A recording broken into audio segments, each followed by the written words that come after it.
Strawberry pie with Jello is known as Tarta de Frutillas in Argentina.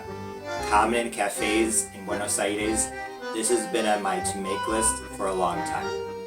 Since I'm not only an Argentine chef, but also a Southern chef, I decided to do a fusion recipe to combine elements from the two cooking styles. If you want to see how it turned out, keep watching. Like many other Argentine desserts, this strawberry pie with Jello uses a type of dough called a masa frola because it's used to make not only pasta frola, but many other Argentine desserts. It's a buttery, lemony, shortcrust pastry that makes a perfect no-roll pie crust. I already did a video on how to make the dough, so I'll put a link to that in the description box. For this strawberry pie with Jello, you will need half of a recipe, or about 300 grams of raw dough. If you want to use an American style pie crust, whether homemade or store-bought, I think you definitely could. If you decide to use my dough recipe, press it into a 9-inch pie plate and then pick up the recipe for the strawberry pie from there. So this strawberry pie with Jello, or Tarta de Frutillas, it starts with the masa frola from the pasta frola. I put in more lemon zest because this is thawed and I like to have a lot of lemon flavor in the dough. Usually Tarta de Frutillas has whipped cream, but I don't want to use whipped cream because I want to be able to share this with my friends at the gym, so that means it's going to have to be out of refrigeration. So whipped cream won't work. I am actually tapping into my southern side now, and I'm going to make a reduced fat evaporated milk custard. Just like with my egg custard pie that you'll see on the channel, I like to use evaporated milk. It's a very traditional southern ingredient, and it allows us to do things that we would normally have to do with cream, but with less fat. So let's see if this works. This is my first time trying this. It's an idea. I think it's going to work, but we'll see. So here I have half a cup of sugar, 105 grams, half a cup of evaporated milk, 120 grams, 1 small egg, a pinch of salt, and half a teaspoon of strawberry extract. I am going to add in the evaporated milk,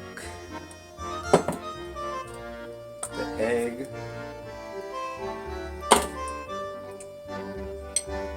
salt, the extract. I can get a little more of the evaporated milk out. And now I'm just going to beat this. And this was my first mistake of this recipe. I definitely could have used a bigger bowl.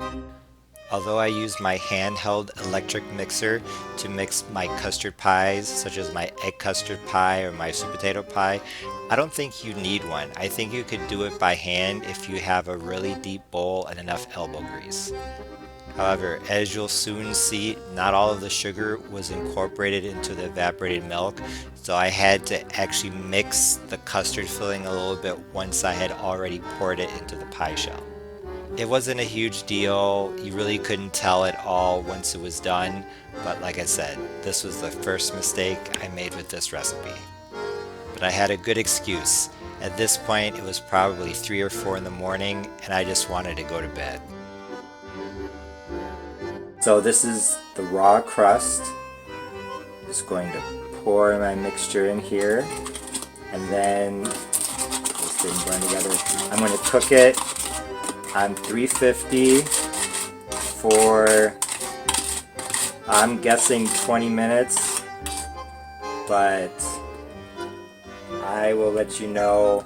So the custard part of the strawberry pie is done. It was in at 350 for 40 minutes.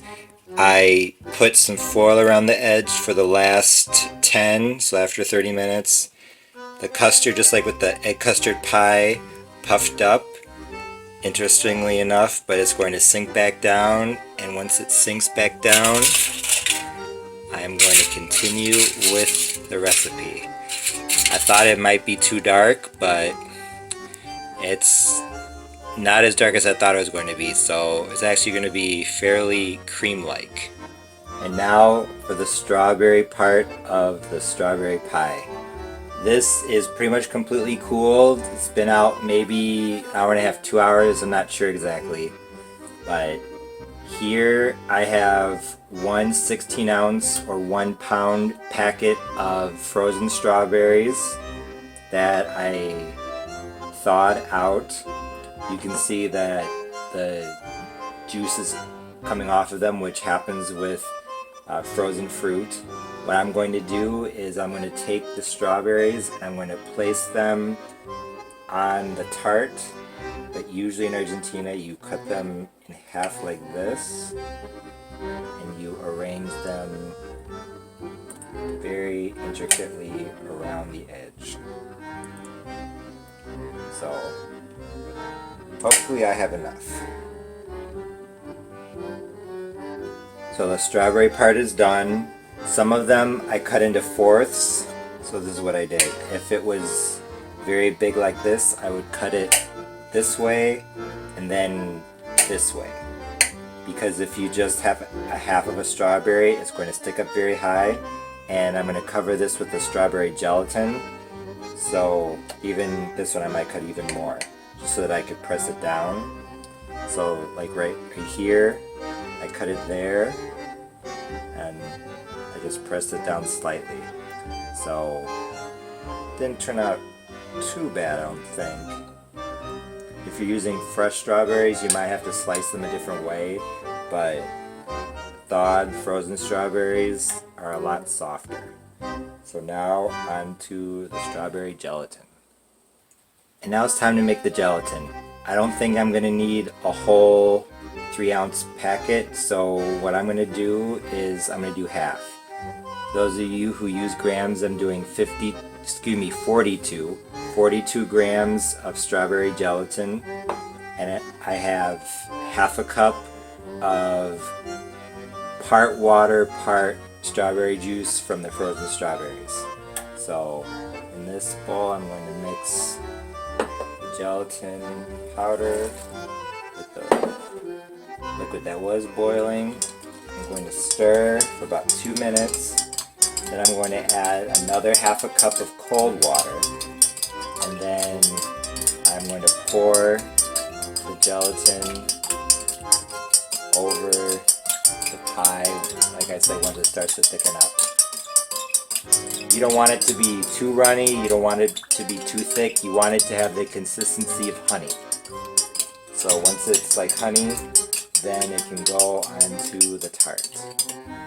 So it's been about 15 minutes. I put the gelatin into the refrigerator for about 5 of those, I think. It's just getting there. Honestly, I can tell that it's thickening up. It's not quite like water. It's not like honey, but it is very late or very early in the morning, however you want to look at it, and I'm going to go to bed. But honestly, usually this Tarta de Frutillas, it has crema chantilly, it has whipped cream instead of the custard that I made, so I think you have to worry more about things blending together with the whipped cream. Well, we will find out because I'm gonna go to bed. So you just pour this on top.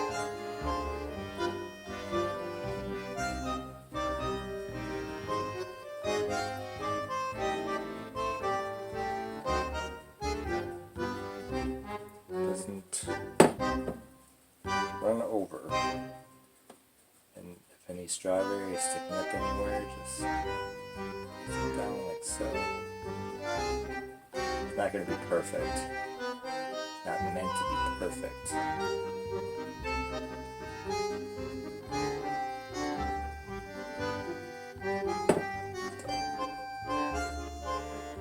I think that is pretty much as full as it's going to get comfortably.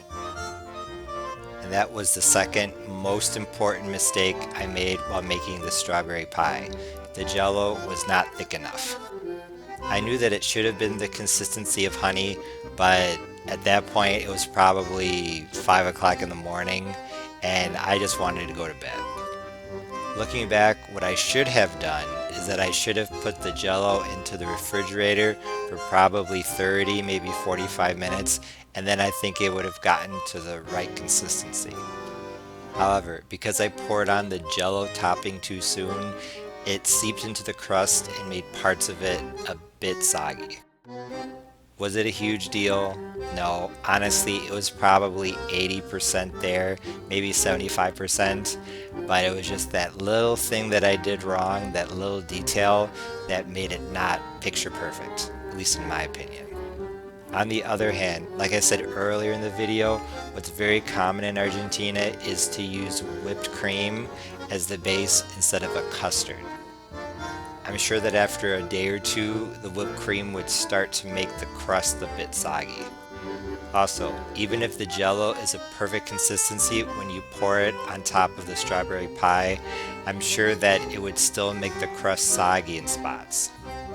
Overall, it was more of an aesthetic issue because the crust didn't hold together as nicely as I would have liked, but in terms of flavor, this strawberry pie with Jello was very good. Once again, an Argentine dessert is delicious not only because of the combination of flavors, but also the combination of textures. The lemony, buttery, crumbly crust combined very well with the smooth custard. The faint hint of strawberry pairing very nicely with the fresh strawberries. The strawberries themselves had a good balance between being firm and being soft, and that texture went very nicely with the springy texture of the Jello. Also, just the sight of it was really interesting. When I looked down at the pie and saw the strawberries encased in the transparent Jello, I said, wow, that looks really cool. I was also really pleased with how the fusion part of this recipe turned out. I think I combined elements from the two gastronomies very well. Speaking of which, you might be seeing more fusion recipes on this channel, so keep watching. Maybe I'm wrong, but here in the United States, if someone talks about a strawberry pie, I would imagine that people would envision a double crusted fruit pie. So maybe it's better to call this a strawberry tart and not a strawberry pie. Whatever you want to call it, this strawberry pie with Jello is both beautiful and delicious. In Argentina, there are other tarts that are very similar to this, made with peaches, and I think I might have even seen maybe raspberries or even blueberries, so I guess I'll be making more of these and perfecting my technique. If you're looking for something different that's sure to be a showstopper, make sure you try this. Thanks for watching. If you liked this video, please be sure to like, share, comment, and subscribe. For more information about Argentine and Southern recipes, please visit my website, parnellthechef.com. And don't forget to follow me on social media. If you make one of my recipes, please take a photo or make a video. I would love to see it. In regards to sharing photos and videos of my recipes on social media, specifically Twitter and Instagram, in addition to mentioning me at my screen name on those social media sites, please also use the hashtag HeyP, short for Hey Parnell, to get my attention. Once again, thanks for watching. See you next time. Bye.